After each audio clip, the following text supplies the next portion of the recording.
Buenas, continuamos con lo que es funciones en varias variables. Ahora vamos a ver lo que es calcular límites en funciones de dos variables. ¿Cómo se calcula lo que es un límite?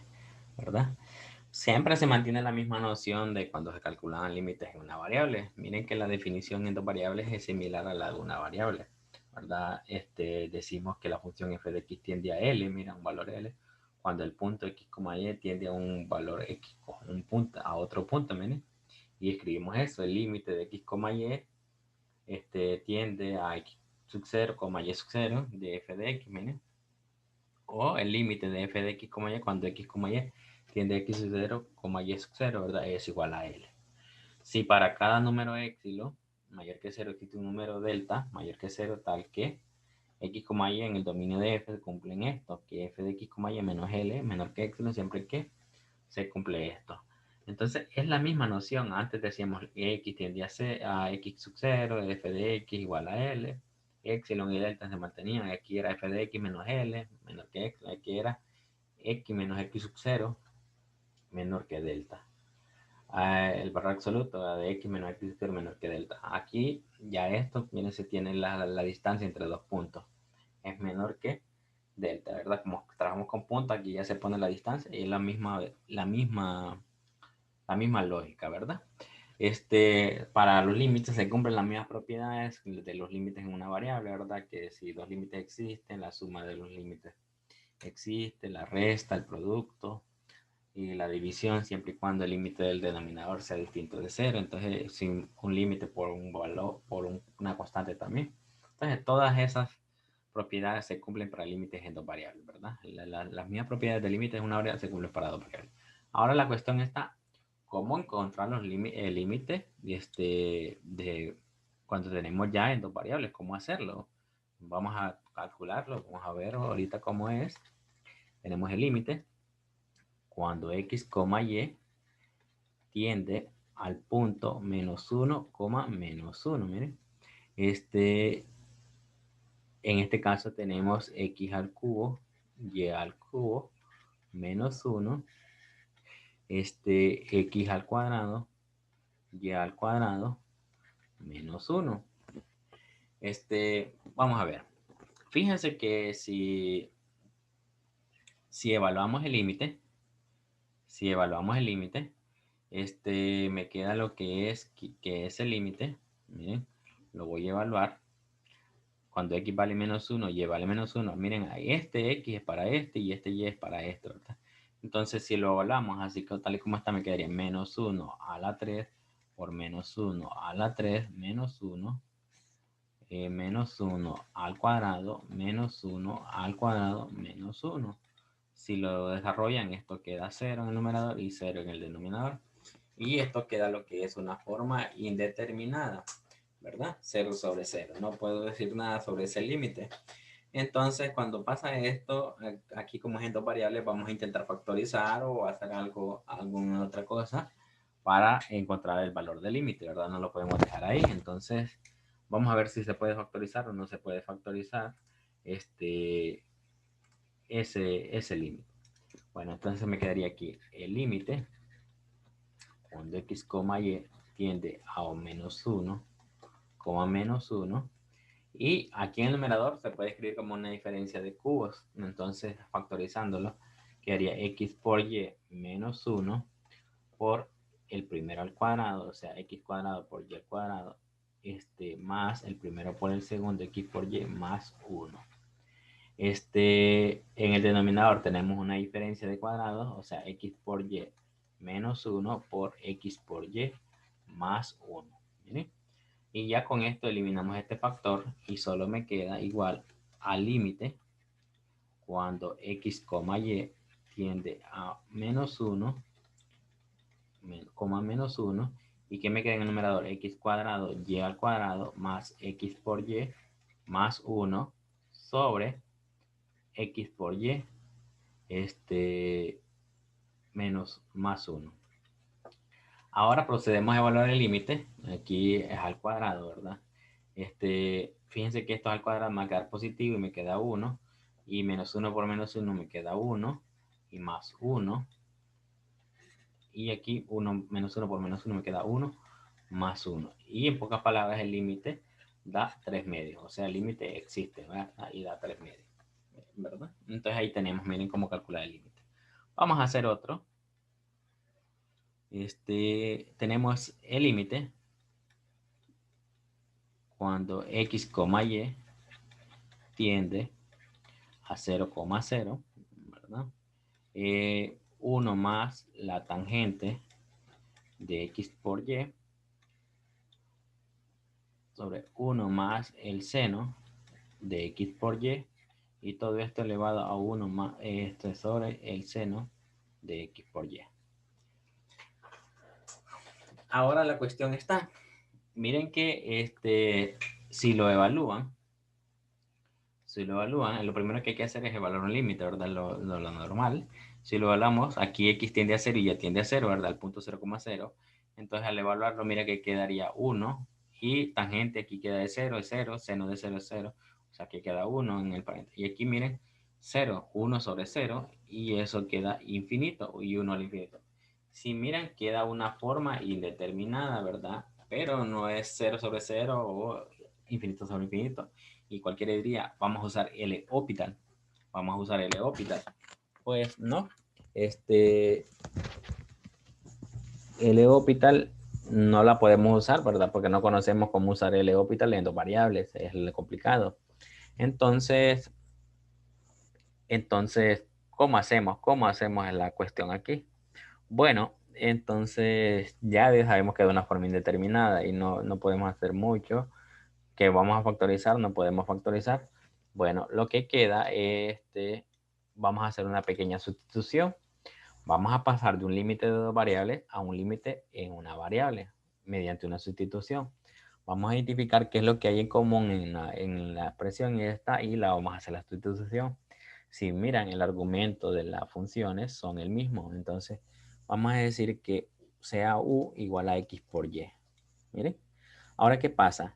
Tenemos que x y y tienden al punto 0,0. Ahora, ¿a quién tendería u? Bueno, como x y y tienden al punto 0,0, u tendería a 0, ¿verdad? Tiende a 0. Miren, si x, y tiende a 0,0. Entonces ya con esta sustitución nosotros vamos a pasar de este límite de dos variables a uno en una variable. Es algo que ya tenemos conocido nosotros, tangente de u, 1 más seno de u. 1 entre el seno de u. Igual, si lo evaluamos el límite queda 1 al infinito, ¿verdad? 1 al infinito. Pero aquí en una variable nosotros ya tenemos más recursos para trabajarlo. Como ya conocemos que es una forma indeterminada, entonces podemos usar el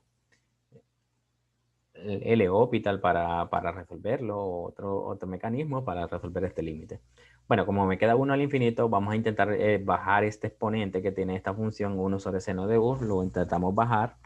Y ¿cómo lo hacemos? Bueno, le aplicamos logaritmo. Bueno, ¿qué vamos a hacer?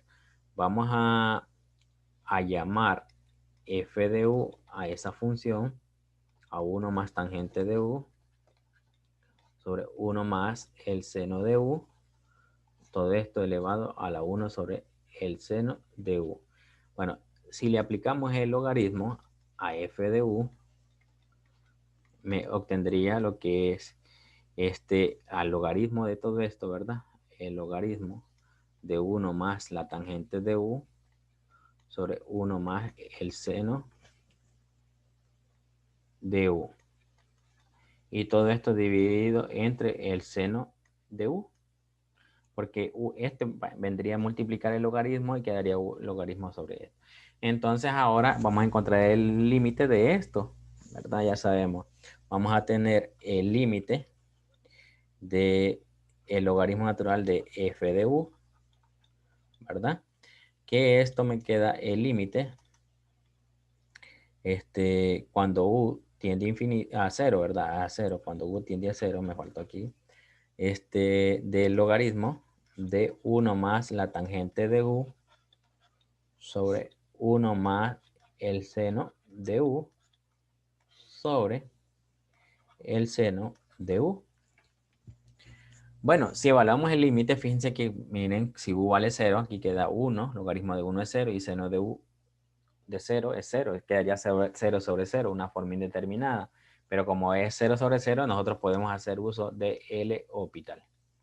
L'Hopital, o sea que derivamos el numerador por aparte y el denominador por aparte. Me quedaría el límite cuando u tiende a 0 y derivamos. La derivada del denominador es fácil, es la coseno de u, es la más fácil. Ahora derivamos el numerador. La derivada del numerador me dice que es 1 sobre el argumento del logaritmo, que si queda 1 sobre el argumento, al final dado vuelta queda 1 más el seno de u sobre 1 más la tangente de u. Todo esto multiplicado por la derivada interna del logaritmo, o sea, la derivada del argumento, ¿verdad? La derivada sería el denominador al cuadrado, 1 más el seno de u al cuadrado. Copiamos el denominador 1 más el seno de u por la derivada de la 1 más tangente, que es secante de u, secante cuadrado de u, menos, copio el numerador, tangente de u, por la derivada del denominador, que es coseno de u.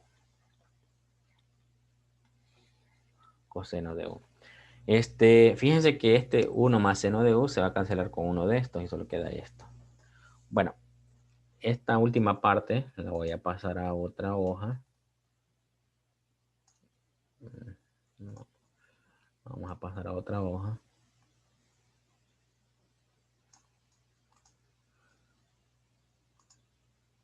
Para seguirla trabajando.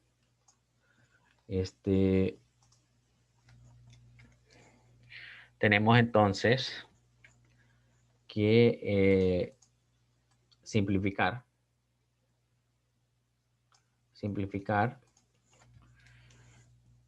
Esto les dije que cancelaba, entonces continuamos con el límite. El límite, cuando u tiende a infinito, perdón, a 0, aquí me queda 1 sobre 1 más tangente de u,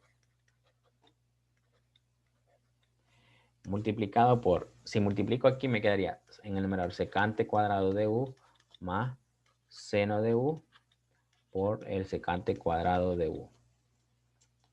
Menos, si multiplico aquí quedaría coseno de u menos coseno de u por la tangente de u.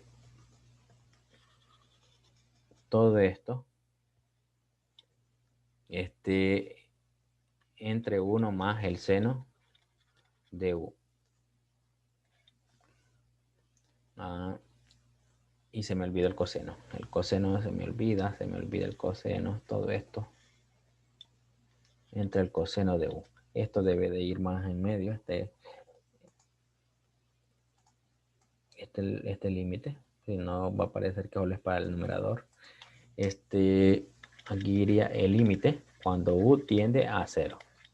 Ahora, bien podríamos simplificar, a ver si se cancela algo, o intentamos evaluarlo a ver si llegamos a algo, ¿verdad? Algo concreto. Bueno, cuando u vale 0, aquí me queda 1. Miren, aquí quedaría, bueno, la tangente de u de 0 es 0, que queda 1. Vamos a ver, aquí secante de 0, eso es 1, porque es la inversa del coseno, y si coseno es en 0 es 1, entonces es el recíproco, entonces daría 1. Seno de 0 es 0, esto se va a hacer 0. Tangente de 0 se hace 0, miren. Aquí se hace 1. Miren, pues entonces creo que no queda indefinido. Miren, esto es 1, esto es 0, esto es 1, este es 0, este es 1 y esto es 0. Miren que va a quedar entonces, no voy a poner 1 multiplicado por eso, ¿verdad? En esta parte, y este es 0. Entonces aquí, en la parte del numerador, fíjense que queda 1 más 0 menos 1. Bueno, menos 0 quedaría. Todo esto dividido entre 1. Pero miren, 1 menos 1 da 0. Y 0 entre 1, eso queda 0 entre 1. Y nuevamente eso da 0. O sea que el límite del logaritmo de f de u da 0. En pocas palabras, estoy diciendo que el logaritmo del límite de cuando u tiende a 0 de f de u, eso es igual a 0. Si elimino el logaritmo, me queda que el límite cuando u tiende a 0 de f de u, eso es igual a 1. ¿Qué implica con lo que yo tenía ahí atrás? Con lo que yo tenía ahí atrás. Bueno, yo quería encontrar este límite. Este límite, que era el f de u, miren. O sea, este límite es el que quería encontrar. Me dio 1. Si este límite me dio 1, implica que este límite también vale 1. Y lo que quería encontrar. ¿Miren? Entonces aquí con este, lo que tuve que hacer es una sustitución. A veces hay que hacer sustituciones, pasarlo a un límite de una variable y encontrar lo que vale ese límite, y lo mismo va a pasar con esto. A veces tenemos que hacer esas pequeñas sustituciones, ¿verdad? Y ver que hay, si no nos sirve alguna factorización ni nada. Entonces tenemos que hacer ese pequeño cambio. Vamos a hacer otro. Tenemos aquí uno tercero. Tenemos el límite cuando x, y tiende a 0,0 de e elevado a la x al cuadrado más y al cuadrado menos 1 sobre x cuadrado más y al cuadrado. Bueno, evaluamos el límite, ¿verdad? Que es lo primero que hacemos, evaluamos el límite cuando x, y tienden a 0,0. Dice que me queda e a la 0 menos 1 sobre 0. Y 0 sobre 0, una forma indeterminada nuevamente, miren. Una forma indeterminada. Pero cuál es la cuestión aquí? Esto yo no lo tengo como factorizarlo, ya no sé cómo factorizarlo esto, ya no se puede factorizar más ni nada. Por eje exponencial no puedo descomponerlo, no puedo hacer ahí algún truquito, sumar o restar algo, no puedo hacer nada, ni racionalizar, ni nada por el estilo. Entonces, tengo que ver qué cambio tengo que hacer. Entonces, aquí, igual que en el anterior, tengo que hacer una sustitución. Entonces, aquí, ¿qué es lo que miren en común? Miren que lo en común que hay es x cuadrado más y al cuadrado. Bueno, como tenemos x cuadrado más y al cuadrado, hay una sustitución que se llama cambio polares. Cambio polares.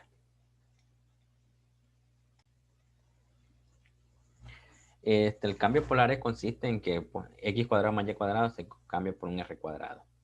X es igual a r coseno de teta y y es igual a r seno de teta. ¿Verdad? Ese es el cambio de polares. ¿Verdad? Entonces vamos a hacer los cambios respectivos de las x, la y x cuadrado más y cuadrado por r cuadrado en este límite. ¿Verdad? Y lo que me faltaba, como tengo que x, y tienden a 0,0, entonces ¿qué pasa si x y y tienden a 0,0? ¿A dónde tiende r? Bueno, r tiende a 0 también. A 0. Entonces, haciendo el cambio, tendremos el límite cuando r tiende a 0. De e a la r cuadrado, miren, x cuadrado más y cuadrado queda menos 1 sobre r cuadrado. Y miren que ya tengo un límite en una variable, ya es un límite más fácil de trabajarlo. Si lo evalúo voy a tener siempre 0 sobre 0, ¿verdad? Entonces aquí fácilmente aplico el L'Hopital de una vez. Miren, entonces obtengo el límite cuando r tiende a 0 y derivo el numerador por sí solo, me quedaría 2r e a la r al cuadrado. Y aquí en la derivada quedaría 2r. Se me cancelan los 2r y me queda nada más el límite cuando r tiende a 0 de e a la r al cuadrado. ¿Y qué pasa con este límite? Este límite es 1. Curiosamente dio 1 también que el anterior. Entonces, si este límite da 1, implica que mi límite que yo quería conocer también da efectivamente 1. Y ahí tenemos lo que es ese límite, ¿verdad? Ese límite. Entonces, cuando miren que un límite da algo ahí, una forma indeterminada y no queda para dónde ni factorizar, ni racionalizar, ni hacer otro pequeño truco, trabajarlo así con X y Y, hay que hacer un cambio, ¿verdad? Identificar qué hay en común. Por ejemplo, cuando miren x cuadrado más y cuadrado, la sustitución más conveniente es hacer esto. Hacer este que se le llama cambio polares. Cambio polares. Entonces es la más conveniente, ¿verdad? Entonces, eso es cuando tenemos límites así que lo tenemos que calcular. Luego tenemos otros casos donde nos piden demostrar que un límite no existe. Demostrar que un límite no existe. Bueno, cuando un límite no existe, nos piden demostrar que un límite no existe, lo que hacemos es usar trayectorias.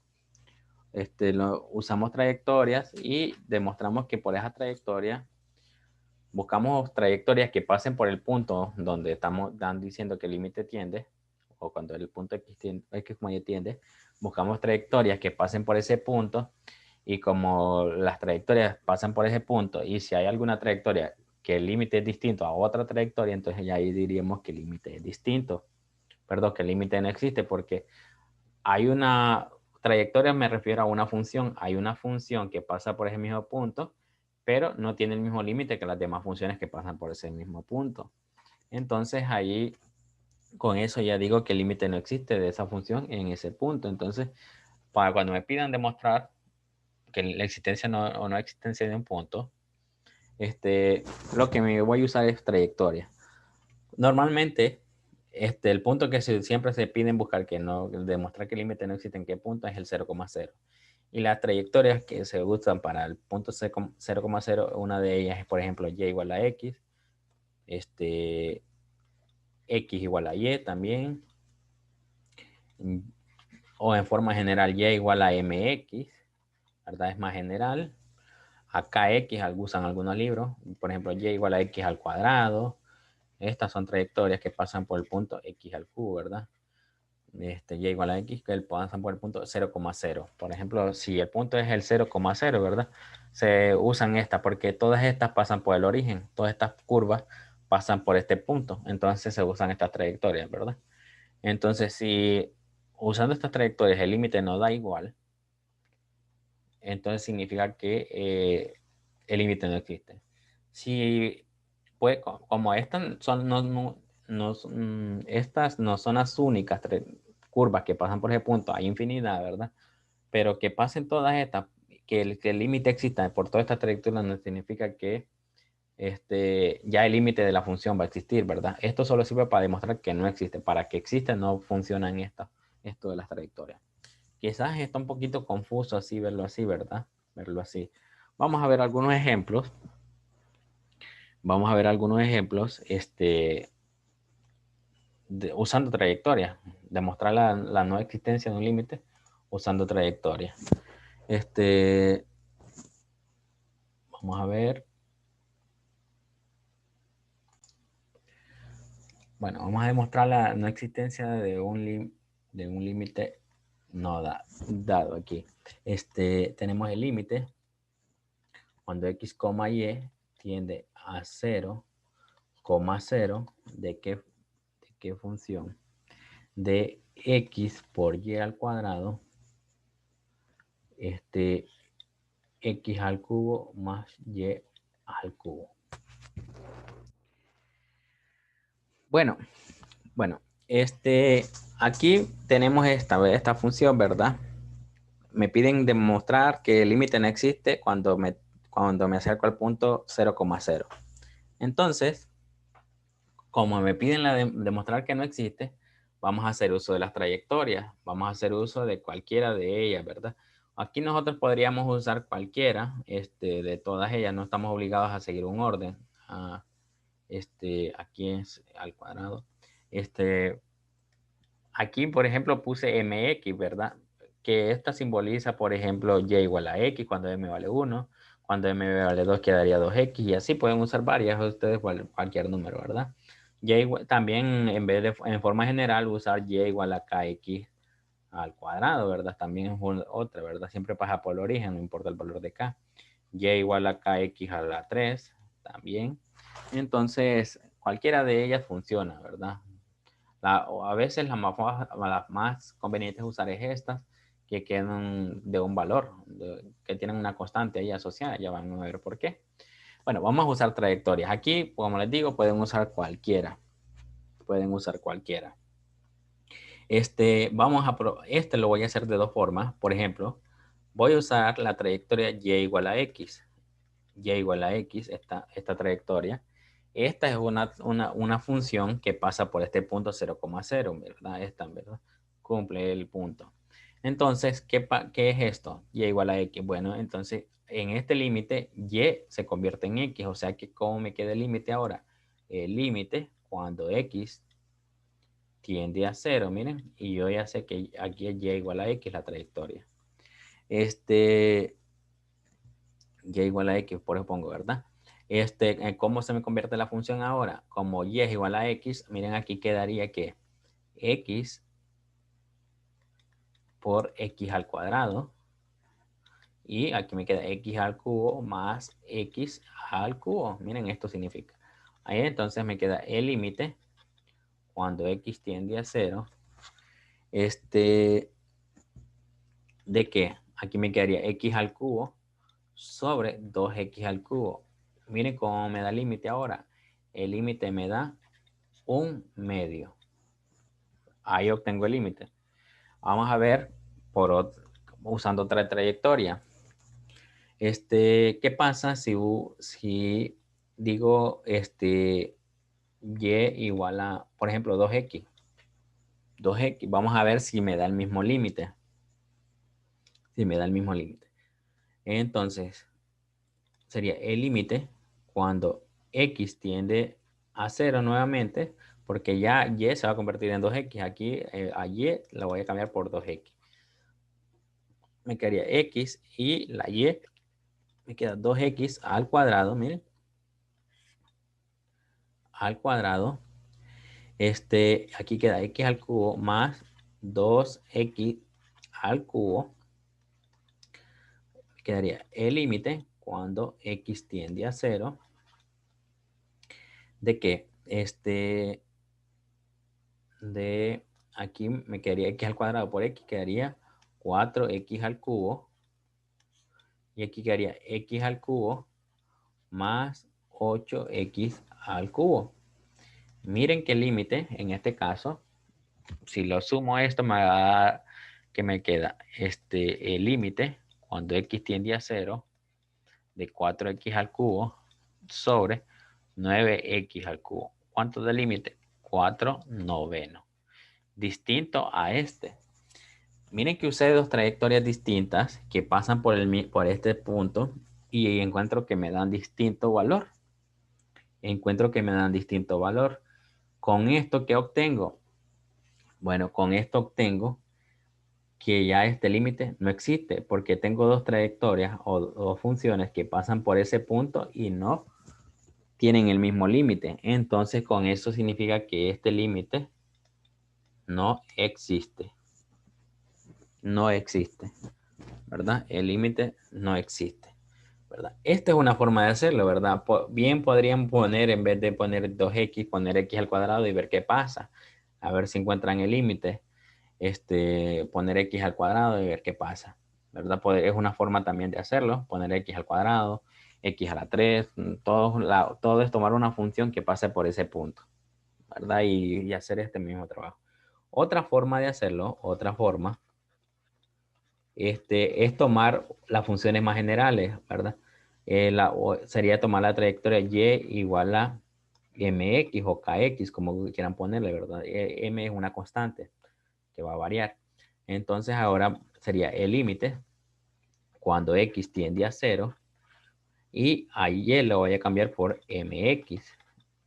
Entonces aquí me quedaría x por mx al cuadrado sobre x al cubo más mx al cubo.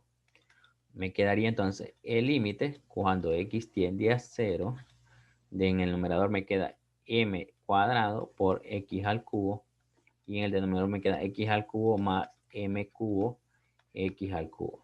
Si se cancelan las x al cubo, solo me queda m cuadrado más 1 más m a la 3. Entonces, ¿qué pasa aquí? Cuando yo haga lo que es el límite por una trayectoria y ponga, por ejemplo, una constante ahí, ¿verdad? Esta es la forma de generalizar todas las funciones lineales. y el límite me queda dependiendo de una constante, de la constante esa, si el límite me queda dependiendo de la constante, eso significa que el límite no existe. ¿Por qué no existe? Ah, porque depende de ese valor de la constante. Si cambiamos, si le damos valores a m, va dependiendo, el límite va a variar. Porque si m vale 1, vamos a obtener, como vieron aquí, un medio. Si m vale 2, vamos a obtener 4 novenos. Si m vale 3, vamos a obtener otro límite, otro valor de límite. Entonces, dependiendo del valor de m, obtenemos el valor de límite. Entonces, eso significa que el límite no existe porque no está pasando eso, que depende del valor ahí que está, vamos a obtener el valor de límite, ¿verdad? Entonces, ahí con eso diríamos que el límite, este límite no existe, ¿verdad? No existe porque depende de m el límite, ¿verdad? Entonces aquí diríamos el límite no existe porque depende de m.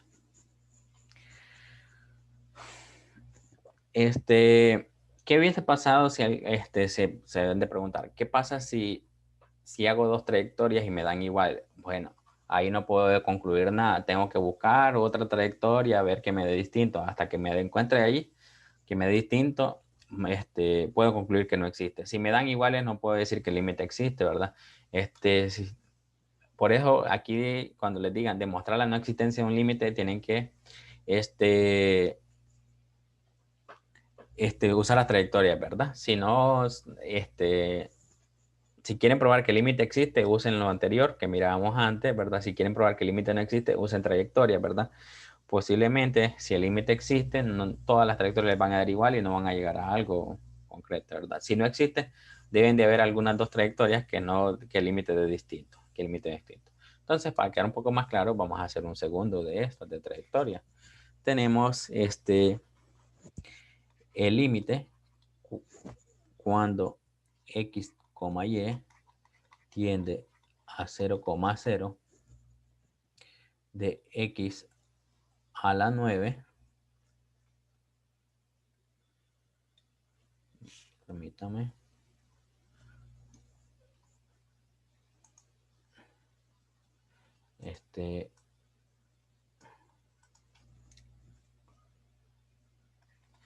X a la 9 por y, tendríamos x a la 6 más y al cuadrado. Ahora, bueno, hay que demostrar la no existencia de este límite, ¿verdad? Hay que demostrarle la no existencia.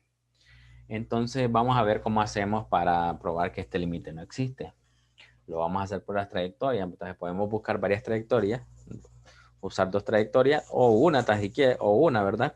Si usamos una es la de que sea mx, bueno, las que podemos usar con como es el punto 0,0, podemos usar y igual a mx, podemos usar y igual a mx al cuadrado, y igual a mx al cubo. Ojo, esta no implica que solo con y, ¿verdad? Pueden decir x igual a mx, my, x igual a my al cuadrado y x my al cubo, ¿verdad? Y así podemos seguir.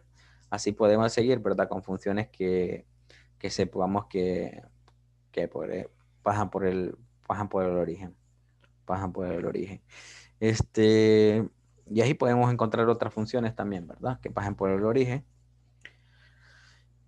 Ahora la cuestión está, ¿cuál de todas esas es la más conveniente usar? La pregunta, ¿verdad? Porque no vamos a estar probando con todas y a ver cuál funciona y cuál no funciona.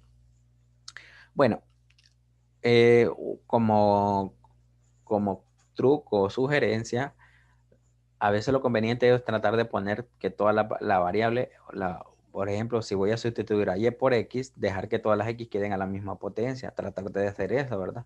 Para que se puedan cancelar las x. O si sustituyo a x por la y, dejar que las y queden a la misma potencia. Ese es uno de los, como un truquito a seguir, ¿verdad? Hacer eso. Entonces, fíjense que, ¿qué pasa? ¿Qué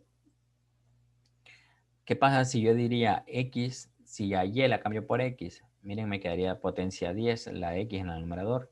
Si a x la cambio si a y la cambio por x, aquí me queda x al cuadrado y aquí x es la 6. No puedo, solo un x al cuadrado podría sacar de factor común y no me cancelaría mucho, ¿verdad? Pero miren qué pasa si yo cambio a y por x al cubo, por ejemplo. Miren que aquí se cambiaría en x a la 6 más x a la 6, 2x a la 6, y que aquí me quedaría x a la 12, miren, con este 2. Y si lleva el x al cubo, aquí queda x a la 12. Entonces lo que me conviene es cambiar a y por x al cubo, miren. Entonces voy a usar lo que es esta tercera, miren. Esa tercera, vamos a ver qué resulta. Vamos a ver el límite. Como a y la voy a cambiar por x, solo me queda x y tiende a 0, ¿verdad? Si cambio a x por y, aquí pondría y tiende a 0. No, ya no sería x. Y aquí pongo por quién la cambio, ¿verdad? La voy a cambiar a y por mx al cubo, ¿verdad? Ahora vamos a cambiar aquí. Me quedaría x a la 9 y aquí me queda m por x al cubo y aquí me queda x a la 6 más m cuadrado, ¿verdad? X a la 6 al cuadrado. El límite cuando x tiende a 0 y aquí me queda x a la 12, no me olvido de la m, y saco factor común x a la 6, me queda x a la 6 a la 2, que eso queda x a la 2, y me queda 1 más m al cuadrado. Miren que me cancela el x a la 12 y solo me queda el límite m sobre 1 más m al cuadrado, y todo eso elevado al cuadrado. ¿Y qué pasaba cuando el límite quedaba dependiendo de la constante que había tomado? Si tomé constante en ese caso, el límite no existe.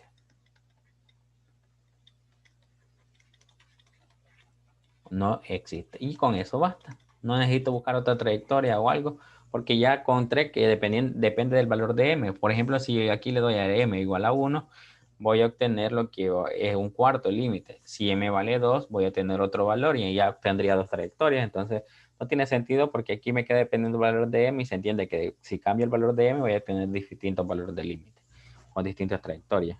Entonces, ya con eso el límite no existe, ¿verdad? Quizás si alguien quiere puede buscar otro valor ahí, otra función con otro valor, con otra función y probar que no exista, ¿verdad? Probar que no exista. Y eso sería que con el contenido con respecto al límite, ¿verdad? Cómo probar la no existencia, la existencia de un límite.